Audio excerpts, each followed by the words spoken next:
Saludamos a la licenciada Diana González, ella es concejal del Cantón Cuenca. Licenciada González, entendemos que sigue el GAT municipal trabajando, dando pasos, ojalá ya definitivos, para tomar algunas definiciones sobre PUT, PDOT en la ciudad de Cuenca y definir temas que se volvieron un problema como el lote mínimo. Quisiera que nos informe cuál es el avance de esta situación. PDOT y Books. Sí, buenas tardes, con mucho gusto y a través de su distinguido medio, mi estimado Gustavo, poder dirigirme a la ciudadanía. Un placer compartir con un caballero como usted. En esta situación, pues sí, con mucho gusto, nos puedo informarle a la ciudadanía que esto fue llevado ya a un primer debate, la reforma al PDOT, que hace referencia a un plan piloto que se venía trabajando con relación a los lotes mínimos de las parroquias rurales. Se había tomado como plan piloto a la parroquia Yacao desde la administración, digamos, con una consultoría de la Universidad de Cuenca en comunicación con las diferentes direcciones de la corporación municipal, entre ellas planificación. Y pues esto fue lo que fue llevado a consideración en un primer debate dentro del Consejo Cantonal. Existieron observaciones desde la silla vacía, específicamente con la intervención de la doctora Mariana Durán, quien hacía relación a la falta de un estudio sociológico. Y aquí, pues, algunos consideraban, entre ellos voy a decir el señor alcalde, que esto no es necesario. Sin embargo, la norma estipula que para el PDOT se necesita un estudio sociológico porque para quienes se planifican ciudades es para que las habiten las personas justamente. Y pues estas fueron unas de las observaciones que se realizaron dentro de este primer debate de esta reforma, que luego se pretende que se haga lo mismo, lo que se ha hecho con este plan piloto en las 21 parroquias rurales, considerando las particularidades específicas de cada una de las parroquias. ¿Por qué se tomó como plan piloto Yacao? ¿Qué características tiene? Bueno, ahí se hablaba justamente de que hay parroquias como Ricaurte, Baños, entre otras, que ya tienen más, una gran cantidad de uso de suelo urbanístico, digamos. Se hablaba también de que ya se deben cambiar las categorizaciones y las consideraciones. Esto lo decían en los diferentes talleres desde la Universidad de Cuenca, desde las personas que estaban trabajando en este aspecto, de los expertos, digamos, de la Universidad de Cuenca, que se referían al tema y decían que se debería hablar de un suelo rural urbano, porque ya, por ejemplo, en estas parroquias encontramos que hay más zonas urbanizadas que muchas, o más extensión que en muchas otras de otras características. Sin embargo, la parroquia Yacao todavía guarda características de mucha extensión de suelo que no ha sido urbanizado, que posiblemente pueda llegar a ser, donde se pueda dar un suelo de expansión urbana, pero que también se debe mantener el cuidado de mantener esta zona, con las características de uso de suelo para resguardar, por ejemplo, la soberanía alimentaria, que es otra de las observaciones que se hacía dentro de este debate, porque hay características en diferentes lugares, que hacen que pues, se prevalezca, digamos, el tipo de actividad a la que la zona hace referencia, por ejemplo, cultivos, ganadería o de otro tipo de circunstancias que, por tradición y por historia se han dado de esta forma en las parroquias rurales. Sin embargo, pues tenemos que entender que Cuenca es una ciudad que crece, día a día, y que pues hay que dar soluciones a este plan urbanístico de extensión y de expansión urbanística, pero sin poner en riesgo lo que también es el cuidado de nuestro medio ambiente. Y esto hay que comprenderlo. Y yo voy a decir, sí, desde mi perspectiva, lamento muchísimo el que en ocasiones incluso se hayan incumplido la norma y no hayamos tomado a consideración el cuidado del bosque protector de Cuenca, que es un aspecto importantísimo, aparte de las fuentes hídricas, que todos sabemos bien, ya que en este momento todos los cuencanos nos hemos unido en un reclamo justo y necesario sobre las fuentes hídricas, y lo mismo en lo correspondiente deberíamos estar siendo siempre veedores de que no suceda en nuestro bosque protector, pero sí dando soluciones que también permitan esta expansión urbanística. Ahora, hay Más, que hacer una especificación, perdón, discúlpeme no se preocupe. la interrupción. Esta reforma es únicamente para los, terrenos que serían dados en herencia por parte de los familiares, digamos, a su descendencia. A esto es a lo único que hace referencia esta reforma, entonces tenemos que ser muy específicos en el tema porque puede generarse algún tipo de confusión. A ver si nos aclara ese tema, es decir, las decisiones que se están tomando son solamente por herencia. ¿Qué pasa con los lotes pequeños que no cumplían con la anterior norma y que ya existen en estas parroquias? Sí, justamente ahí es donde viene esta discusión y es lo que se tiene que llevar al segundo debate, porque esta es una de las observaciones que igual se hacían desde la silla vacía y se decía, ¿qué va a pasar con estas ya fraccionamientos que se han dado, múltiples y que ya existen construcciones en las zonas dadas justamente por herencia o por familiares y que no han podido ser regularizadas? Esto aún no ha sido tomado a consideración dentro del debate, dentro del Consejo Cantonal. Sin embargo, fue una de las observaciones y uno de los cuestionamientos que se dieron por parte, tengo que decir, de la silla vacía y que conlleva a que nosotros tomemos decisiones de qué se va a hacer con este tema en el siguiente debate, en el segundo debate, con relación a lo ya existente. Yo sí tengo que decir que lamentablemente habrán situaciones en las que se habrán hecho fraccionamientos y que pues habrá que considerar también incluso las zonas de riesgo que muchas veces por eso es que se dan estos asentamientos de casas, tengo que decirlo, urbanísticos que generan riesgo incluso para quienes los habitan. Entonces ahí viene un conflicto bastante grande en el cual hay que tomar decisiones. Sin embargo, teniendo ya esta estructura de saber cuáles son los lotes mínimos y también el no olvidarnos que lo que generó un conflicto bastante importante antes fue esta falta de socialización a la ciudadanía. Entonces, pues que esto es lo que no queremos que vuelva a suceder y que en este momento los ciudadanos no solo sean socializados, sino que también sean partícipes de la construcción.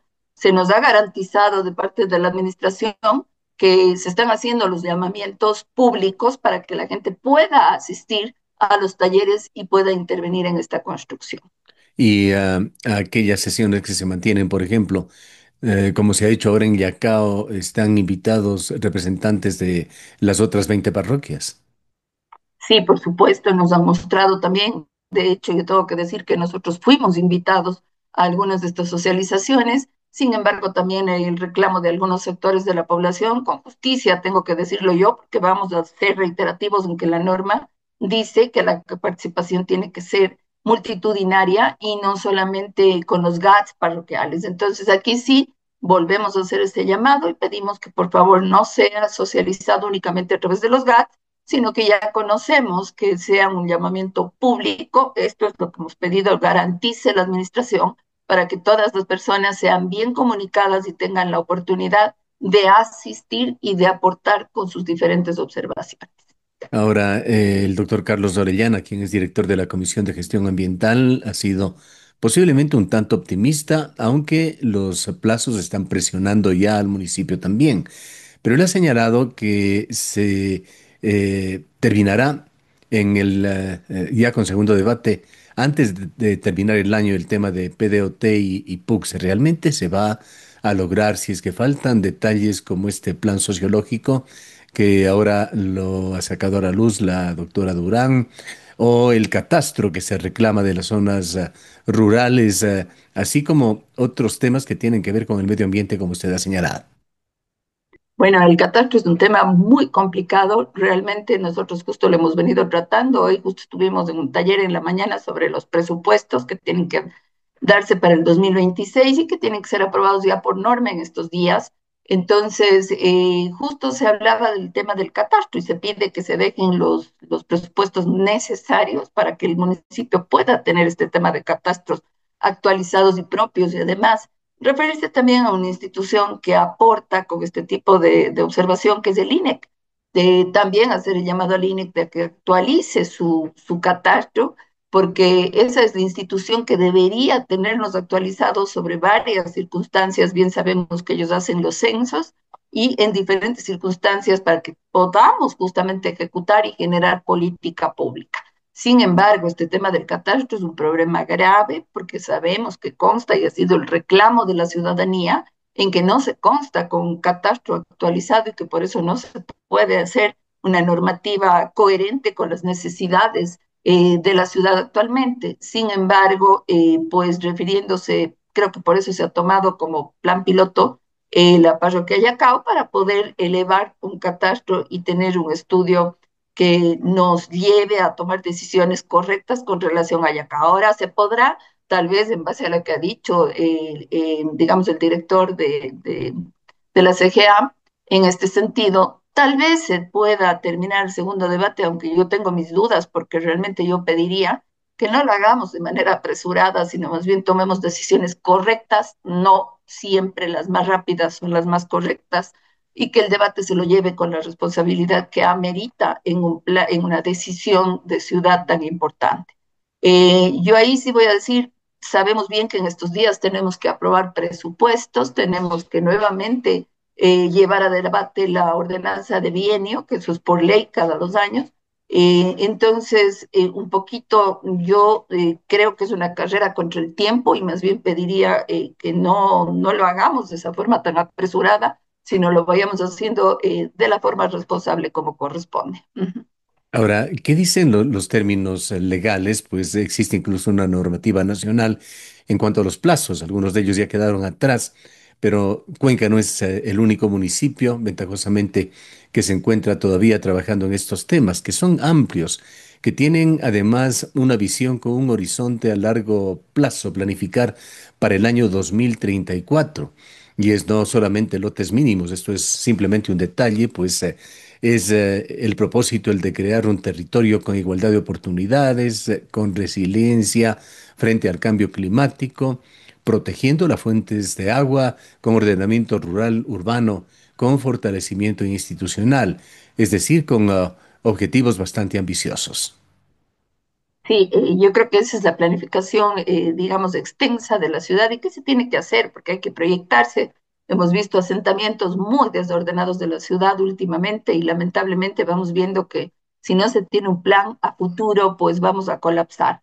Ya ha pasado en otras ciudades, hay ejemplos como Quito, en donde hemos visto los sistemas de viales que han colapsado y han tenido que llegar a tomar medidas incluso de otro orden con el tráfico.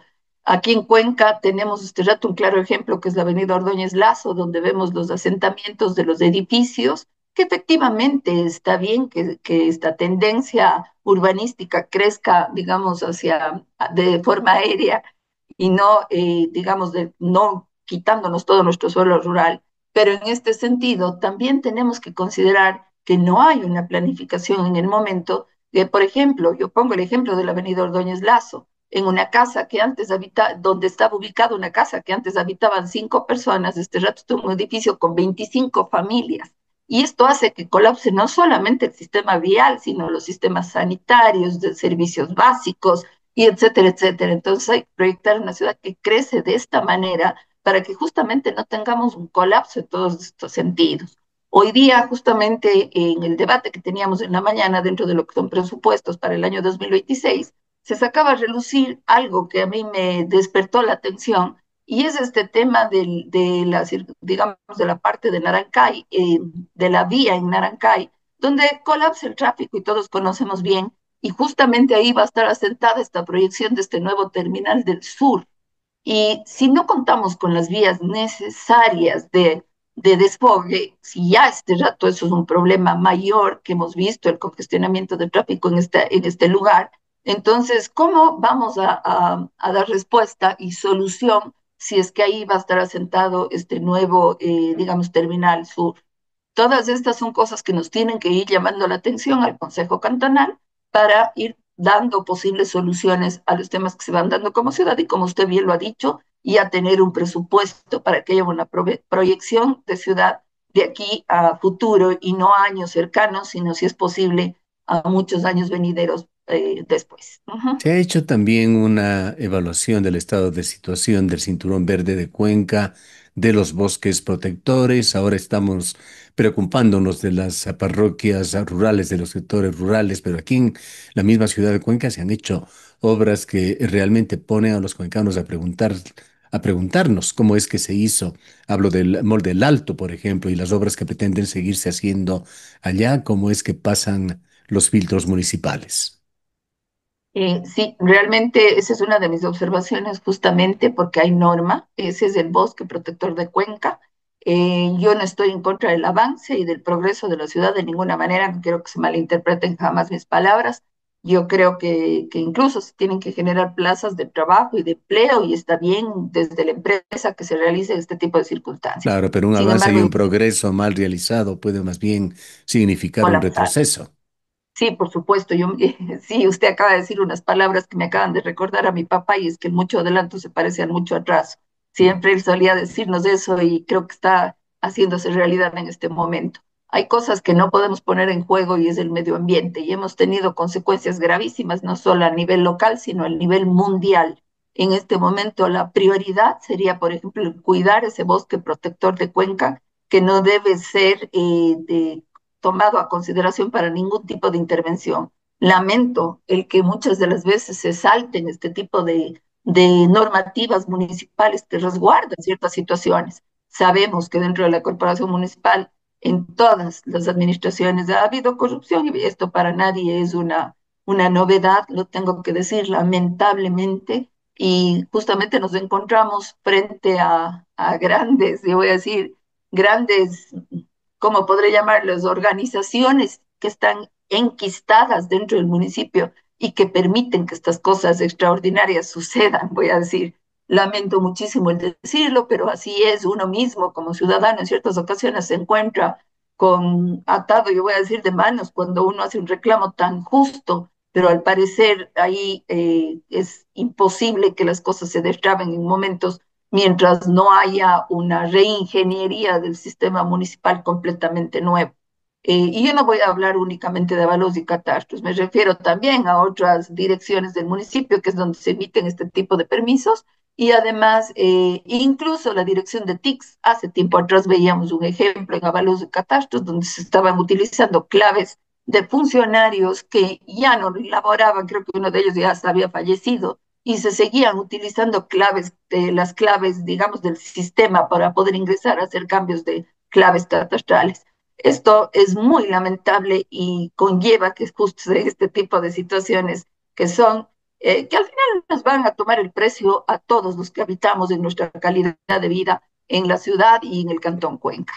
¿Se tiene claridad en el municipio del estado de situación de sitios que son muy emblemáticos, que son parte de la ciudad de Cuenca y están en su zona urbana, pero tienen características rurales?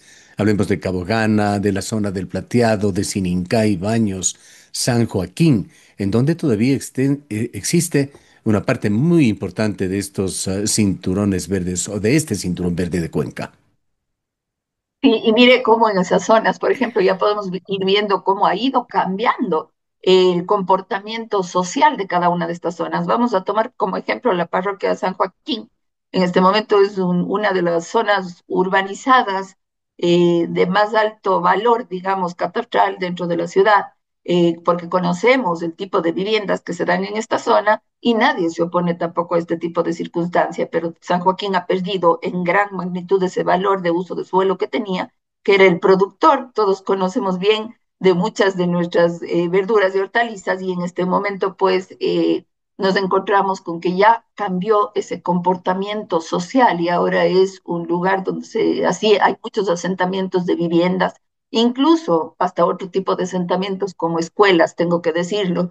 Y pues vamos viendo cómo va cambiando esta dinámica social, pero esto también hay que irlo resguardando para no poner en peligro justamente lo que sería el cuidado del medio ambiente y esta valoración de lo que es nuestra producción de alimentos. Usted como miembro de la Comisión de ¿Verdad? Medio Ambiente y Salud, ¿cómo mira las medidas específicas que se deben contemplar para PDOT, particularmente para proteger el agua y enfrentar el cambio climático? Fíjese que nosotros tenemos ya muchas normativas con relación al cuidado de las fuentes hídricas y pues aquí yo creo que una demostración inmensa que fue un movimiento ciudadano y tenemos que reconocerlos.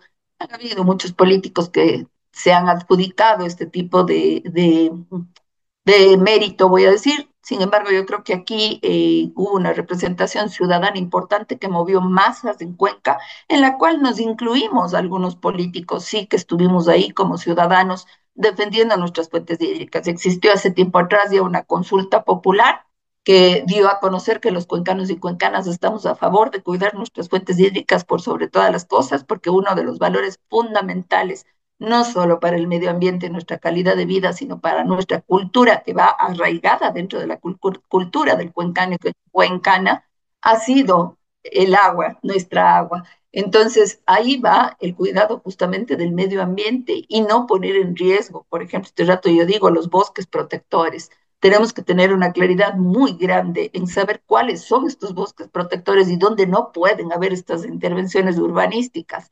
Yo creo que en esto hay que tener una firmeza extrema y no permitir que se vuelva a repetir una situación que ya está dada en este momento, no hay por qué ir atrás, ya no podemos retroceder lamentablemente, pero sí tengo que decir que no vuelva a suceder una situación de similares circunstancias porque estamos poniendo en riesgo la calidad de vida de todos los cuencanos y cuencanas, por más que se diga que se va a hacer un cuidado del medio ambiente. Por otro lado, el otro día en una entrevista también se me preguntaba sobre los asentamientos en la zona del Cajas, por ejemplo, que es otra de nuestras zonas emblemáticas que deben tener un cuidado importantísimo. Y aquí yo decía, muchos de esos asentamientos no cuentan con permisos, entonces sería necesario también la intervención de la sanción en este sentido que se ha pedido en múltiples ocasiones, o por el contrario, para la emisión de permisos, pero siempre garantizando el cuidado del medio ambiente y de nuestras Claro. fuentes hídricas en ese sentido. Lamentablemente en sitios como Tarqui, Cumbe, el paisaje urbano ha sido reemplazado ya en buena parte por enormes naves, por bodegas, por plantas, industriales y cosas por el estilo. Ojalá no sea ese el destino de todas las zonas verdes de la ciudad de Cuenca, de sus parroquias urbanas y rurales. Y aquí cabe preguntarse si se está asegurando con todo este trabajo que el crecimiento urbano no comprometa las áreas de recarga hídrica y los ecosistemas rurales, que son temas absolutamente críticos para nuestra supervivencia. Dentro de la norma justamente está estipulado el que no se toquen las áreas de fuentes de recarga hídricas. Incluso hay un metraje que impide, digamos, que se invadan estas zonas en cierto sentido. Lamentablemente vemos que echa la norma y echa la trampa muchas de las veces, y por eso es que vemos cosas que a veces nos llaman la atención a todos, y ahí viene el reclamo de parte de nosotros y también de los ciudadanos con justa razón de saber por qué hay este tipo de particularidades en ocasiones, incluso hasta con permisos del mismo municipio, y hay que decir. Aquí es donde vienen los temas de fiscalización, pero yo creo que nosotros vamos a seguir cuidando esas fuentes hídricas, es nuestra obligación, no podemos poner en riesgo este tipo de situaciones. Existe un presupuesto dentro de TAPA que tiene que ser invertido en la adquisición de muchas de estas fuentes hídricas. Se hubieran evitado tantos problemas si es que se hubiera agilitado este proceso y se hubieran podido adquirir estos terrenos antes de tener que llegar a las circunstancias que hemos llegado. Se hablaba también del conflicto de esta clave catastral. Yo me voy a referir al tema de Quimsacoche específicamente, pero también conozco yo de otros temas, de otros lugares donde hay fuentes hídricas y que también fueron cambiados las claves catastrales, pero en esos no se agilitan los procesos, seguimos esperando e insistiendo al municipio y haciendo este llamado de atención. Yo conozco específicamente en la zona del Cajas de algunos de estos temas y más bien hago este llamado de atención, no sé por qué la demora, realmente también hacer justicia en estos otros lugares y en estas otras situaciones que al final son el resguardo de nuestras fuentes hídricas. Yo creo que aquí sí viene esa conciencia de todos y tenemos que unirnos en esta conciencia ciudadana. Siempre se habla del quinto río de Cuenca, que así mismo fue y fue de realmente una situación de aplauso, y voy a decir movida por actores ciudadanos, que siempre el cuidado del medio ambiente. Yo en este momento voy a hablar del Cabildo los actores del Cabildo por el Agua. También se me viene el nombre en este momento de Ernesto Arbeláez, que él siempre ha sido un activista por el medio ambiente, a quienes felicito y hago extensivo mi abrazo, pues, por haber movido a los cuencanos y cuencanas en esta situación. Voy a decir, también de parte del Cabildo por el Agua, yo he conocido que existe una ordenanza que le ha sido entregada al señor alcalde hace un año y medio aproximadamente para el cuidado de las fuentes hídricas y de las zonas donde están estas fuentes de recarga hídrica, y que pues esperamos que se le dé trámite ya a esta ordenanza para de esta manera garantizar el cuidado de estas zonas. Bien, para finalizar, quisiera preguntarle, más allá de las multas que deberían ser el último recurso para forzar un buen comportamiento ciudadano, ¿qué políticas públicas deberían acompañar a PDOT y PUCS para que no queden solamente como documentos técnicos, sino que en realidad se conviertan en herramientas vivas de gestión? Bueno, yo creo que ahí es el PDOT y el PUCS realmente es la columna vertebral del comportamiento de ciudad, voy a decir. Y aquí sí tienen que ir ancladas a las políticas sociales, evidentemente, y también a políticas de orden. Yo voy a decir aquí sí, por ejemplo, una de las ordenanzas que fue importantísima dentro de la administración es la de control, donde se establecen justamente las multas. Perdón, como usted bien lo decía, lamentablemente es a lo último que se pretende llegar, pero todavía no hay una conciencia ciudadana entre los cuencanos y cuencanas, y si no hay la sanción, pues no hay tampoco el cumplimiento de la norma. Pero esto yo pienso que tendremos que tener medidas preventivas primero y de mucha socialización. Ahora existe la tecnología y mediante la tecnología se puede realizar muchísimos sistemas de socialización para que la gente sepa las normas antes de incurrir y tener que llegar a una sanción, pero sí tienen que existir, de hecho, medidas sancionatorias como es ya esta ordenanza que fue aprobada dentro del Consejo Cantonal de control. Bien, una estimación suya, con esto cerramos, ¿para cuándo considera usted en la práctica, tomando en consideración todo lo que está por hacer, podremos hablar de humo blanco en PUCS y PDOT? Bueno, yo creo, desde mi perspectiva, yo todavía veo un largo camino, la verdad. Sabemos, y usted acaba de decirlo hace un momento, y lo he dicho yo en muchas entrevistas, pasados el tiempo estamos hace rato, y esto lo hemos dicho de la norma que nos daba la extensión del tiempo para poder hacerlo. Sin embargo, en este momento lo que se están haciendo es netamente reformas y pues si se empezó con la parroquia Yacao como un plan piloto, tendremos que ver cómo se siguen abordando las otras parroquias. Entonces yo todavía veo desde mi perspectiva un largo camino. Le agradecemos mucho por Y haber estado con nosotros. muchas gracias a usted, siempre a las órdenes. Declaraciones de la licenciada Diana González, concejal del Cantón Cuenca, miembro de la Comisión de Medio Ambiente y de Salud.